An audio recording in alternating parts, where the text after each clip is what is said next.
Saludos a todos, bienvenidos al canal, gracias por estar aquí. Mi nombre es Cristian Jiménez, intoxicación o silencio.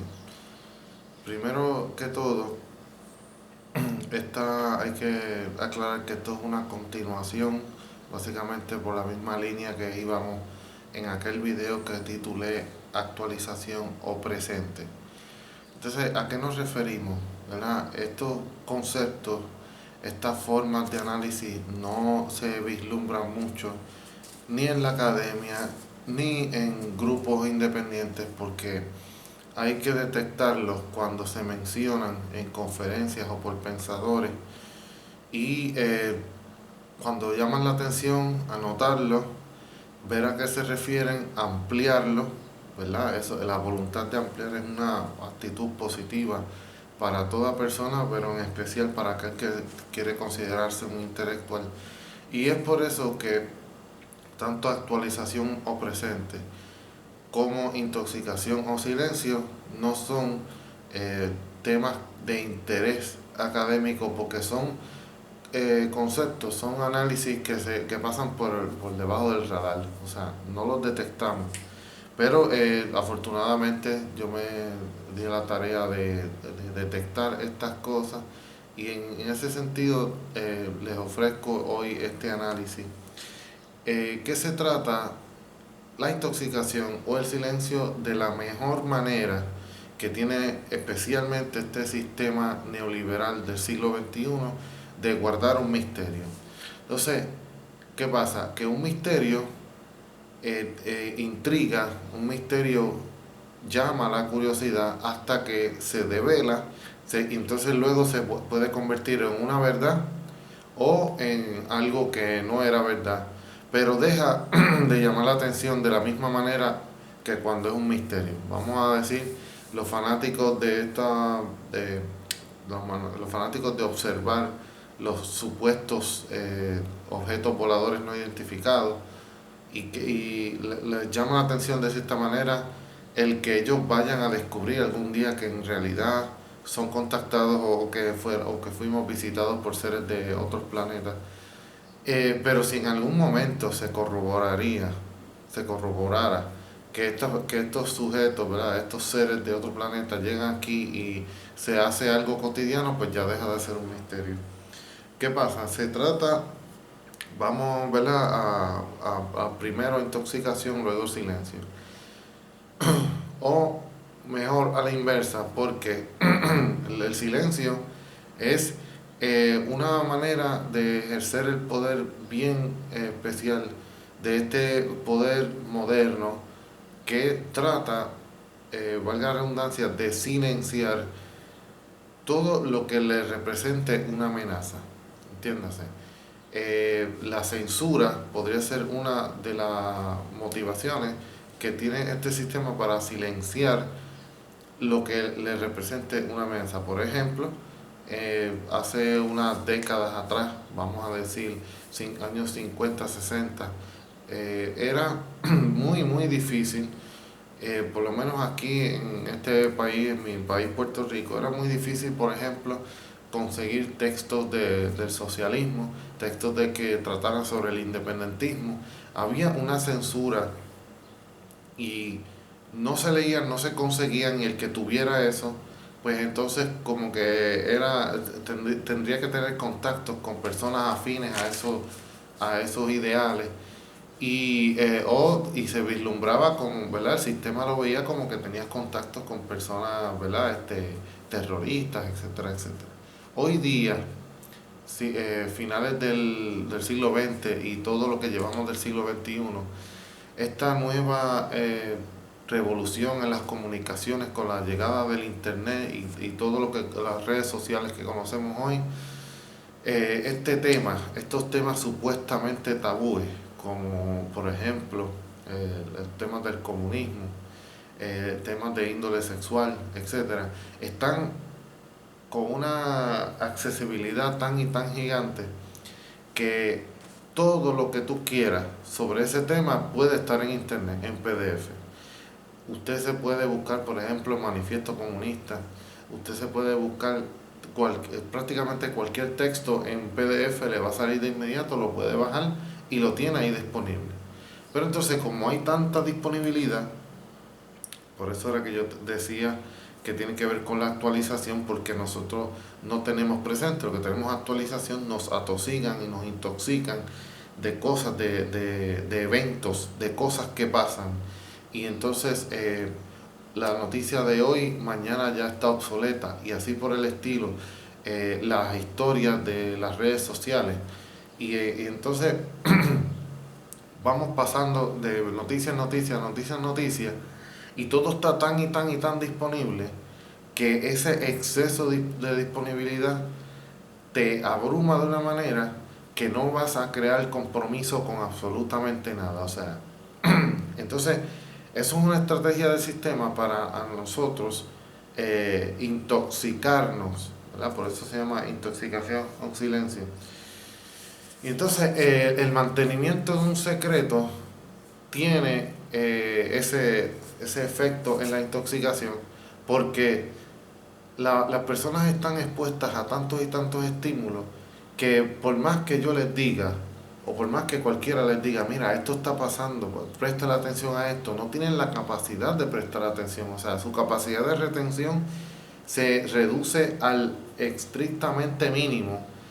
Y entonces, en ese sentido, tenemos una sociedad que por supuesto no puede crear proyectos de futuro, no puede hacer comunidad, no puede, en resumidas cuentas, reunirse para decidir o delimitar un proyecto de país de dónde va a sacar la capacidad si no tiene la capacidad de concentrarse. Esta incapacidad que tienen los estudiantes hoy de concentrarse, de resolver problemas pequeños, o sea, una metáfora los vuelve locos. ¿Por qué los vuelve locos? O una simple analogía, no pueden hacer una simple analogía porque la información está ahí, pero no tienen la capacidad de resolverla porque están siendo ametrallados por un exceso de información que es abrumador, y por eso es que recurren en parte muchas veces a, a refugiarse en los entretenimientos banales, en los juegos estos de Xbox o Nintendo, o muchas veces en peliculitas o en otras cosas que para nada van a representar, el análisis de eso va a representar en una conclusión para sus vidas o en un proyecto para sus vidas. La intoxicación además tiene el propósito del atontamiento, que no veamos como una virtud el compromiso, que todo lo contrario, lo veamos como algo malo, incluso como un insulto, como una fijación. O sea, está todo el tiempo pendiente a esto. O sea, así que fíjense cómo del silencio brincamos a la intoxicación. O sea, cuando no te dicen todo, especialmente la prensa participa de este proceso nefasto, cuando no te lo dicen todo, o sea, cuando la prensa solamente se fija en pequeñeces, como por ejemplo, en este caso, en noviembre del 2020, aquí en Puerto Rico hay elecciones, entonces tenemos una única candidata a la gobernación, candidata mujer, y obviamente la prensa rápido va a la cuestión de que es atea, de que cree en la perspectiva de género y cosas que no tienen nada que ver con sus propuestas. O sea, la prensa lo que se fija es en discutir las encuestas en lugar de propuestas. Quieren hacernos ver las elecciones como una competencia, como algo como algo que se trata de que aquel político gana más votos que el otro. A todo esto lo que ellos apuestan es que a que nosotros se nos olvide qué tipo de propuesta tiene más viabilidad que otra. O sea, no hay, lo que hay una intención de coger el análisis crítico y doblegarlo al mínimo para que no nos cuestionemos, para que nos ¿verdad? Tienen un efecto de adormecimiento. Entonces, así que o te silencian por completo, te ningunean, no te mencionan, no te dan foro, no permiten que tú te expongas. Eso es una de las estrategias de mantener ese misterio. No existe. Lo vimos, por ejemplo, lo hemos visto en esta pelea mediática que hay sobre Cuba y Venezuela. O sea, lo único que te van a mencionar de esos países es lo estrictamente malo que existe ahí. Pero si tiene cosas buenas, si esa gente que apoya a esos gobiernos no van a salir jamás en la vida en los medios de comunicación estadounidenses, mucho menos en Puerto Rico. Y en Puerto Rico lo tenemos especialmente porque aquí, especialmente después de la Revolución Cubana, se instaló una élite burguesa cubana que fueron los que, ¿verdad?, fueron expulsados de esa revolución, que hemos sido atosigados por esa visión anticomunista, antisocialista, etcétera. Entonces todavía en Puerto Rico tenemos vestigios de eso. Aquí existe un personaje nefasto de chisme, ¿verdad? Que es famoso aquí en Puerto Rico, que no quiero mencionarlo para no dignificarlo, pero es lo más brutal en términos de la búsqueda de la idiotización de la gente. Ese señor es de descendencia cubana y así muchos que han participado en la esfera pública, en la televisión, incluso en la politiquería puertorriqueña, también han sido descendientes de esa élite cubana que se instaló aquí mayormente para instalarnos este dispositivo de creer que lo que pasa en Cuba es todo absolutamente 100% malo, que allá no pasa nada bueno, que esas personas no piensan, etcétera, etcétera. Y desvincularnos obviamente del análisis. O sea, no hay una intención de que pienses, sino de convencerte de que esto es lo correcto y nada más es lo correcto. Entonces, el chisme es otra forma, ¿verdad?, de idiotización. Entiéndase, intoxicación o silencio, las dos maneras de convertir ¿verdad?, una supuesta verdad que amerite análisis, la convierten en un chachareo, un chisme, etcétera, etcétera. El silencio, obviamente, la censura, y la censura legal. O sea, no es que no significa necesariamente que el silencio va a esa información que amenaza el sistema de consumo que nos movemos.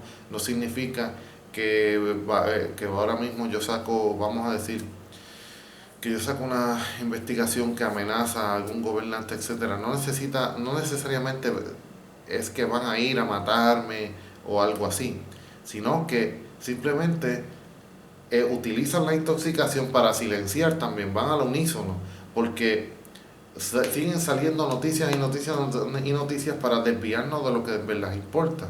O sea, estamos ante un mundo donde salieron unos Wikileaks, donde se comprobó más allá de dudas razonables de que hay todo un sistema para violar nuestra privacidad, entre otras cosas, para dominarnos por esa vía. También los documentales de Michael Moore, o sea, lo agresivo y lo asesino que son los planes médicos. Fahrenheit 9/11 se demostró que el 9/11 estuvo planificado ya, entre otras cosas. O sea, la información está, pero ¿qué hace la gente? ¡Wow! ¡Qué sorprendente! Lo ven y ya, y no pasa nada. O sea, esta intoxicación tiene el efecto de adormecernos. Así que, intoxicación o silencio. Así que muchas gracias, espero que les haya sido, ¿verdad?, beneficioso este análisis. Suscríbanse, gracias a los que ya se han suscrito, y sigan con su pensamiento crítico.